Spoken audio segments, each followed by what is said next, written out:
Meu marido já me apresentou, eu me chamo Débora para os mais íntimos, né? E Cristine, meu nome é Débora Cristine, mas eu optei por usar mais o Cris, mais por causa do significado, né? Porque Cristine é um diminutivo feminino de Cristo, de cristão, né? Então eu optei por usar mais esse nome por causa disso. Como já falei meu nome, sou esposa do Neto há 15 anos. Tenho duas filhas lindas, uma Júlia, a Manuela, uma de 12 e outra de 5 anos. E o Senhor é bom, Deus. E eu quero, falando aqui do meu marido, né, eu quero dar um conselho às queridas solteiras que estão aqui e aos queridos também. Você que está orando por um marido, por uma esposa, se puder fazer e seguir esse conselho, é a melhor coisa que você faz na sua vida.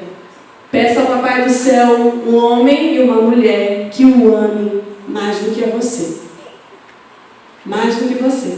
Porque você terá certeza que se esse homem que Deus está colocando na sua vida, que essa mulher que você escolheu para ser sua esposa, amar mais a Jesus do que a você, você vai ser respeitada, você vai ser amada, jamais vai ser preterida, né? Então, porque você vai ver no seu marido e na sua esposa alguém apaixonado por Jesus, e ele sempre vai ser fiel e leal a você, amém? E espero que vocês prestem atenção naquilo que eu vou falar hoje, na minha palavra, que eu separei aqui para vocês, é como ser um sacrifício ambulante, um sacrifício vivo ao Senhor, né? Mas antes de eu começar a falar propriamente desse assunto, existem muitas coisas que nos impedem, né, de viver plenamente essa vida de sacrifício, essa vida de entrega. O texto que fala a respeito do sacrifício, lá em Romanos capítulo 12, diz que nós rogo-vos, pois, irmãos, que vos apresenteis como sacrifício vivo, né, e agradável ao Senhor, que é o quê? O nosso culto racional. É racional, é algo que você faz com inteligência, com entendimento, não é uma loucura, não é algo que você é guiado pelos seus sentimentos, mas é um sacrifício racional. Então tudo começa aqui na nossa mente, não é? Deus vai tratar conosco, a nossa mente, quando a Bíblia fala de coração, né, ela está falando da mente. Porque aqui que se processa as vontades, as nossas emoções, é na nossa mente. E na nossa mente existem muitos bloqueios que nos impedem de viver intensamente. E um deles, é o que eu quero pontuar aqui, por considerar o mais forte, é o ciclo do pecado nas nossas vidas. O pecado, ele tem um ciclo, né? E se você puder quebrar este ciclo, você vai conseguir ter uma vida de vitória.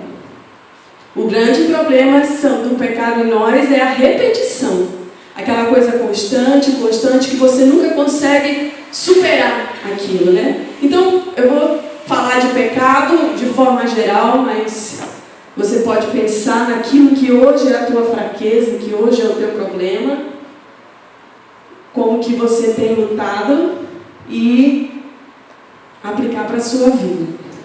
Mas antes de falar do pecado, eu quero te dizer que o Evangelho, ele é boa notícia. O pecado nos separou de Deus.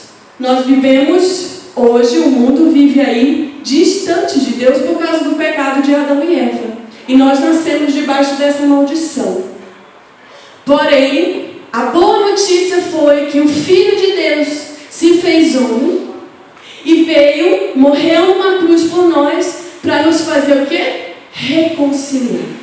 Para nos unir novamente. Nós não poderíamos fazer isso de forma alguma. Né? A mesma coisa de eu tentar dar um pulo até a lua, é eu tentar alcançar a salvação sozinho. É impossível eu num salto chegar até a lua. Da mesma forma, é impossível você ser salvo por algo que você acha que é bom ou não. Então era preciso que Jesus viesse. Era preciso que Jesus viesse e tomasse o seu lugar, te substituísse na cruz. E quando ele fez isso, ele começou, a partir daí a boa nova foi proclamada para nós. Então nós temos que confiar nisso, no sacrifício da cruz. Você que hoje crê em Jesus, você foi colocado em Cristo. O sangue de Jesus hoje cobre a tua vida. E se você andar consciente disso todos os dias, que apesar de eu cair amanhã ou algo acontecer na minha vida que me leve ao pecado, eu sei que eu sou lavada pelo sangue de Jesus. Amém. E que essa verdade, se ela for abundante aqui dentro do meu coração, vai me trazer alegria e gratidão, ao ponto de eu conseguir odiar o pecado como meu Deus odeia. Amém? Então, o Evangelho é completamente a respeito da bondade de Deus para nós.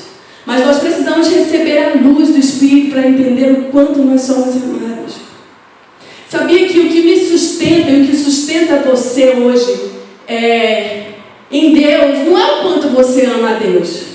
As pessoas dizem, oh, Senhor, eu te amo e é por causa do teu amor que eu não vou fazer isso, do meu amor por ti que eu não vou fazer isso, que eu não vou fazer aquilo. Mas sabe, o que mais nos sustenta é saber que Deus nos ama, porque o nosso amor é frágil, irmãos. Ele muitas vezes é inconstante. E saber que Deus nos ama, ter a nossa mente renovada com essa verdade, vai nos dar vitória sobre o pecado. Né? E o que eu quero pontuar agora de forma rápida é que o pecado ele tem um ciclo que precisa ser quebrado. E nesse ciclo eu vou falar de 4 pontos. O primeiro é a tentação. O segundo é a confiança na carne. O terceiro é a própria queda, né? A própria queda. E o último é a culpa, né? Então vamos começar aqui pela famosa tentação. A respeito da tentação, queridos, a gente precisa esclarecer uma coisa. Antes de tudo, que ser tentado não é pecado. Muitas pessoas caem no pecado porque acreditam que só pelo fato de terem sido tentadas, elas já estão pecando. E ser tentado por algo também não quer dizer que você era aquele algo. Alguém que sente atração por uma pessoa do mesmo sexo e é crente, é cristão, é alguém que nasceu de novo, mas ela sofre com isso. Ela não pode acreditar na mentira do diabo que se ela está sentindo aquela atração, ela já pecou, então ela já se torna aquele tipo de pessoa. Tentação é muito diferente de intenção. Né? Um homem pode olhar para uma mulher e também pode ter a intenção de olhar para aquela mulher de uma forma errada. Isso é pecado. Jesus disse que se você com a intenção no seu coração já adulterou, se você olhar para uma mulher com a intenção errada, você já adulterou. Então, acreditar que só pelo fato de eu ter uma fraqueza naquela área, eu não vou vencer, porque eu sou tentada, eu não posso superar essa situação. Acreditar nisso vai te fazer você cair. Mas se você se colocar tendo a consciência de, como eu falei lá no início, que você é filho, que você é nascido de novo, que você foi colocado em Cristo, é isso que você tem que acreditar. Amém. Não é acreditar na tua fraqueza, não é dar vazão à tua fraqueza, valorizar demais, nossa, mas eu sou tentado todas as vezes nessa situação e nunca acaba. Mas pensa nessa hora, lembra que eu falei da mente? Tira esse bloqueio da sua mente. De que você, pelo fato de estar sendo tentado, você já se tornou alguém pior do mundo. Todos nós somos tentados. O único que não pode ser tentado aqui é Deus. Porque a nossa tentação, ela vem por causa das nossas fraquezas. É por causa das nossas fraquezas que nós somos tentados. Por isso que Deus não tenta ninguém. Só o diabo. Então, encare a tentação dessa forma. Ele é o primeiro processo do ciclo. Que se você conseguir entender que você está em Cristo e que você não precisa dar vazão à tentação, você já vence por aí. Não continua, o resto você não vai ter problema com isso, né? O segundo ponto é a nossa confiança na carne. Outra coisa, irmãos, antes de chegar aqui na confiança da carne. Se você se sentir tentado por algo, fuja. Fuja. Não existe outro caminho. Não existe outra forma. Fuja. Fugir. Essa é a palavra para nós. É sair correndo, fazer igual José. Sai correndo, nem que tire a tua blusa, que arranca, que rasgue tua roupa, mas sai correndo. Porque não existe outra maneira de você sair vitorioso disso se você não correr. Mas muita gente o que faz? Chega no segundo ponto, se acha o bom, né? Não, eu sou cheio do Espírito Santo, eu oro 3 vezes ao dia, eu jejuo 2 vezes por semana. Então, eu vou poder ver aquele filme e não vou cair. O outro lá cai, mas eu não.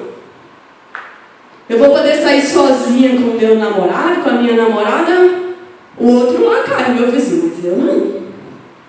Né? Esse é o problema. Confiança na carne.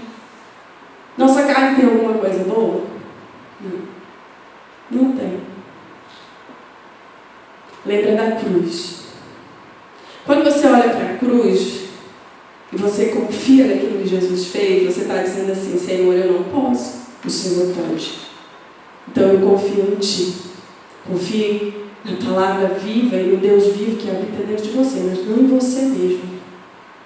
Essa carne aqui, ela jamais vai ser salva. Ela pode ser controlada e dirigida pelo Espírito Santo, e ela deve ser assim, mas salva ela não vai ser. Jesus vai transformar ela, não é? Quando Ele voltar. Quando Ele voltar, nós vamos receber um novo corpo.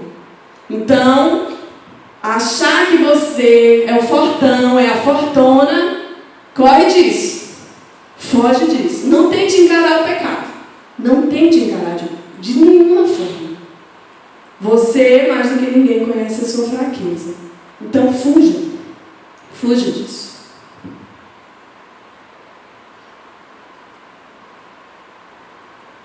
Só um instante aqui que a tecnologia não é amiga.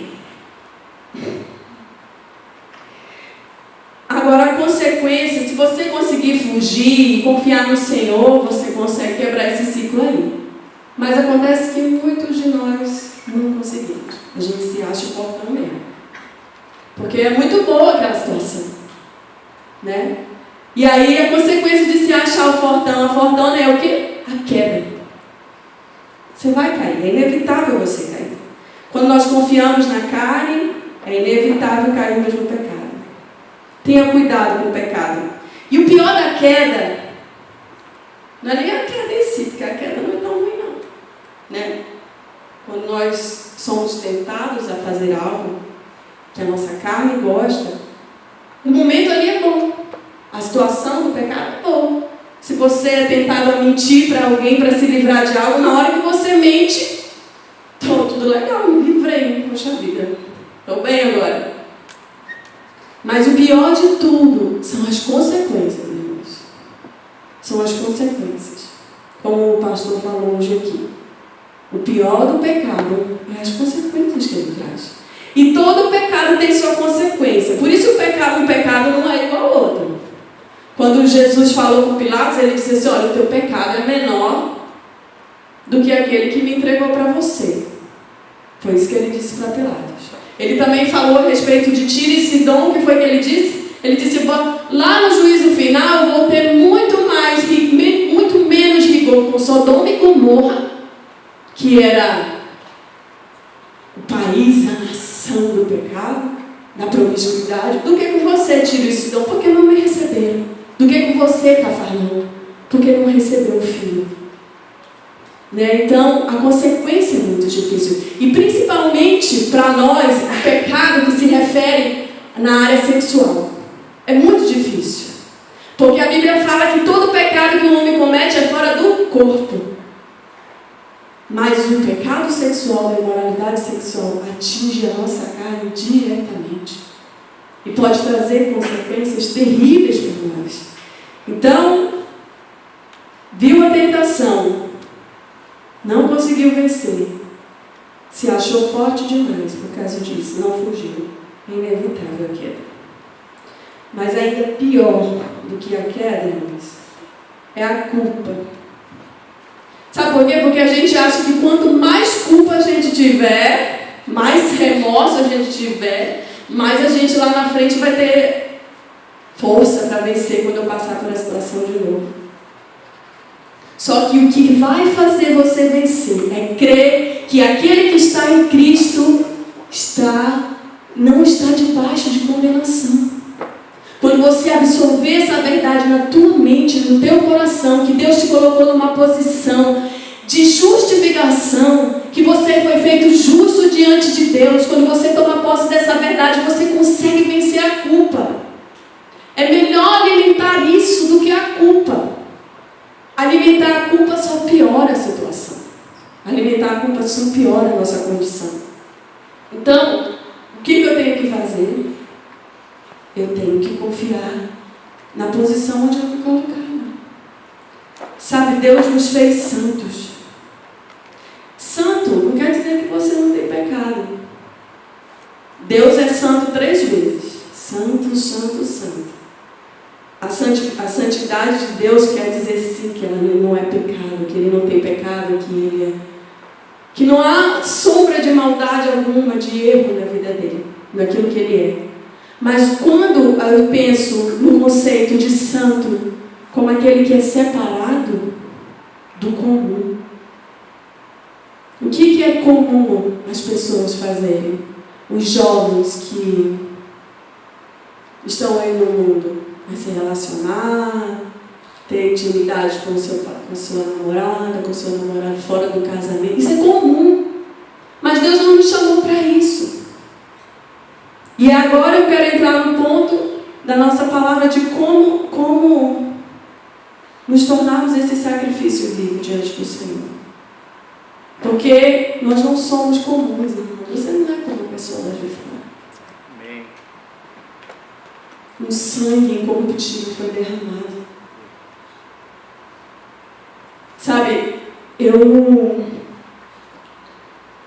oro para que hoje não cair ao chão, chorar, gritar na presença do Senhor. Essas coisas são maravilhosas. Mas o que vai fazer realmente diferença é se o seu coração é uma terra fértil. Porque se o seu coração for uma terra fértil, essa palavra vai germinar. Tudo aquilo que você ouvir aqui nesses dias vai germinar e vai trazer transformação para você. Amém? Então, tome posse. Se você não consegue entender, a Bíblia diz que se você não consegue compreender certas coisas, olha ao Senhor. Paulo diz que eu rogo ao Senhor que vocês sejam iluminados no vosso entendimento, para que possais compreender qual seja a vontade do Senhor, para que possais crescer no conhecimento de Deus. É isso que a palavra diz.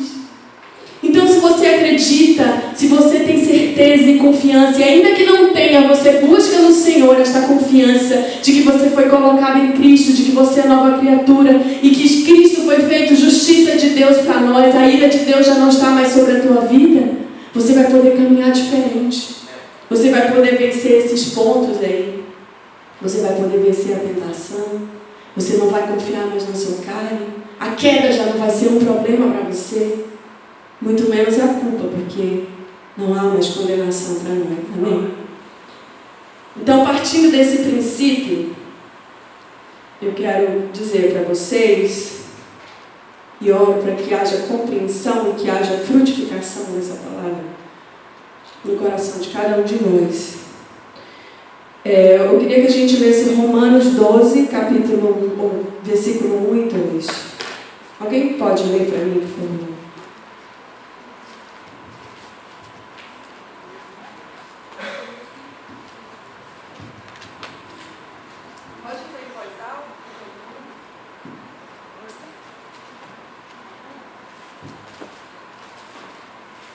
Romanos 12, 1 e 2.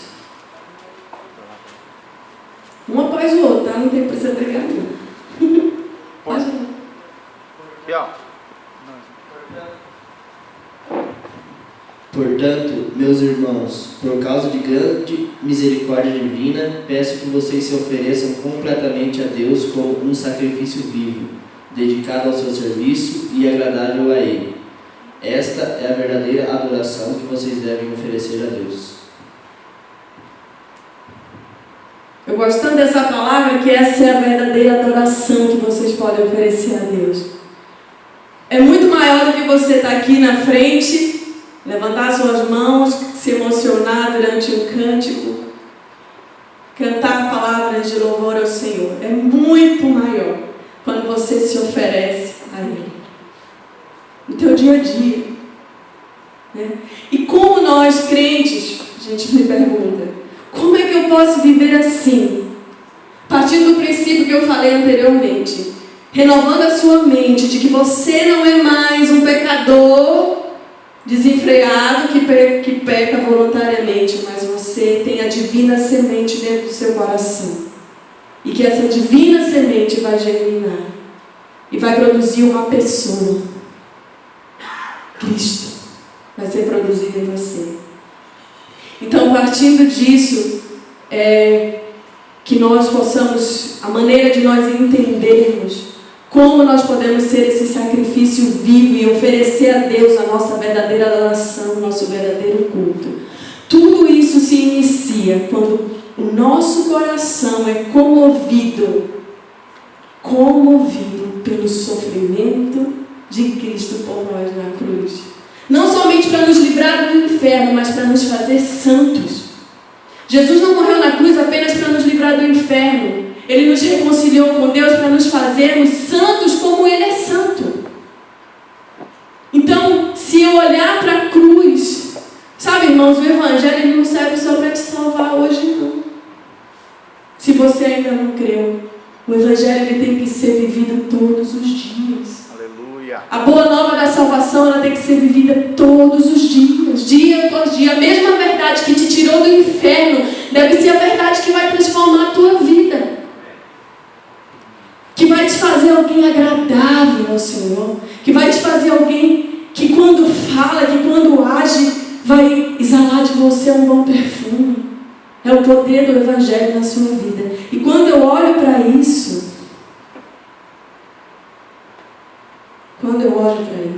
o quanto Jesus sofreu, o quanto Ele sofreu, levando sobre si os nossos pecados, para nos resgatar, dia após dia,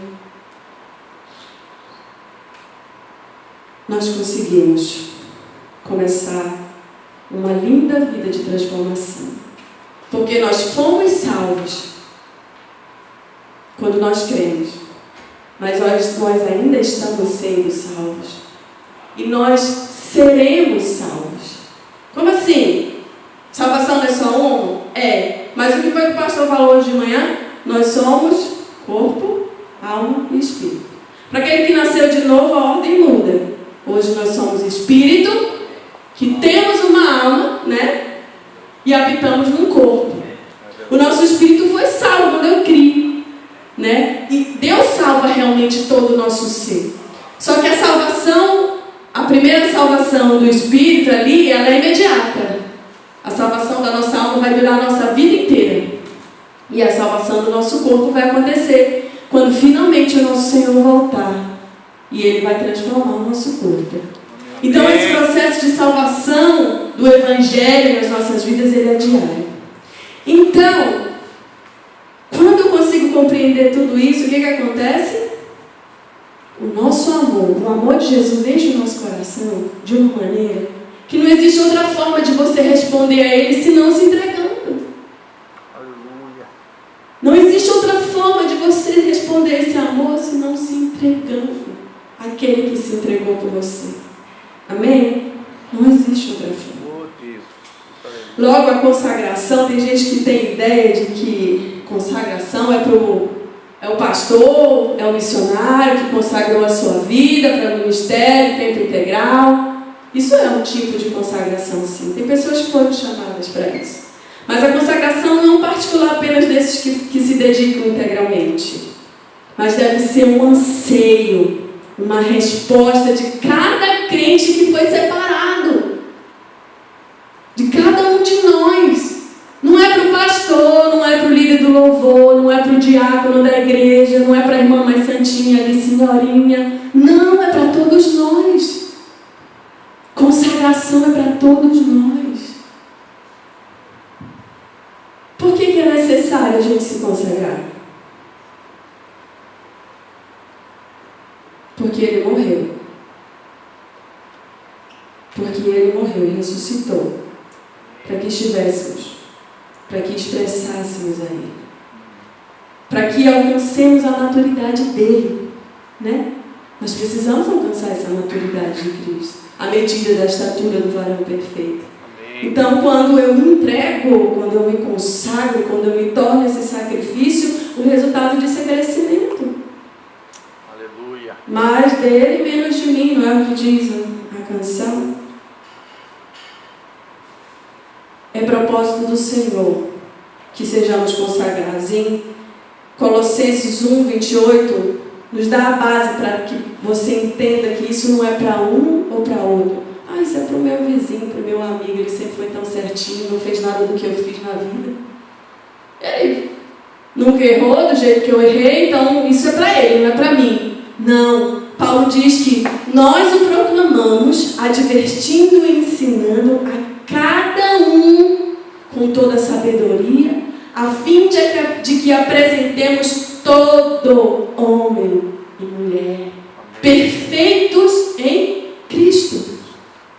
Então isso não é só para um ou para outro, ou para o teu vizinho, não é para você. Não importa o que você fez, não importa a tua fraqueza, isso é para você.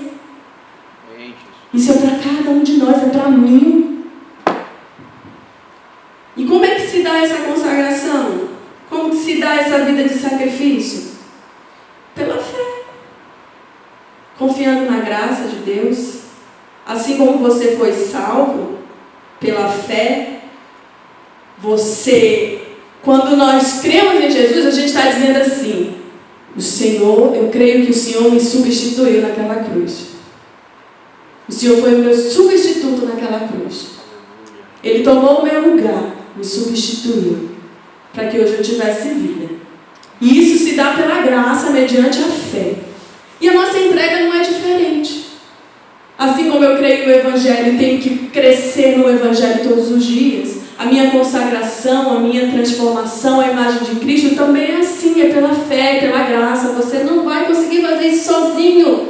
Por mais que você leia a Bíblia, por mais que você ore, você não pode achar que isso é uma obra sua apenas. Você vai cooperar com o Senhor, mas essa é uma obra do Espírito Santo no seu coração. E aí isso se dá pela fé, da mesma maneira. E agora, assim como eu considerei Cristo como meu substituto na cruz, agora eu vou ter que considerar Cristo como meu substituto nessa vida. É isso que eu tenho que fazer. Ele agora vive por mim. Já não sou mais eu. Essa é a consequência de você crer, meu irmão. Essa deve ser a consequência da fé. Amém. Ele me substituiu na cruz. E agora, a vida que eu tenho não é mais minha, é dele. Não é para fazer o que você quer, é o que ele quer. Glória a Deus. Né? Como temos observado, somos consagrados a Deus no momento da conversão. Mas no sentido prático, seus efeitos são vistos nas nossas vidas somente quando fazemos aquilo que Paulo uma vez testemunhou das igrejas da Macedônia, que eles se deram ao Senhor. Então se dê ao Senhor, se entregue a Ele. Se Ele já te salvou de tão grande morte, responda a Ele se entregando. A consagração é Cristo possuir totalmente o seu ser. Não somente o seu espírito, não somente a sua alma, mas todo o teu ser.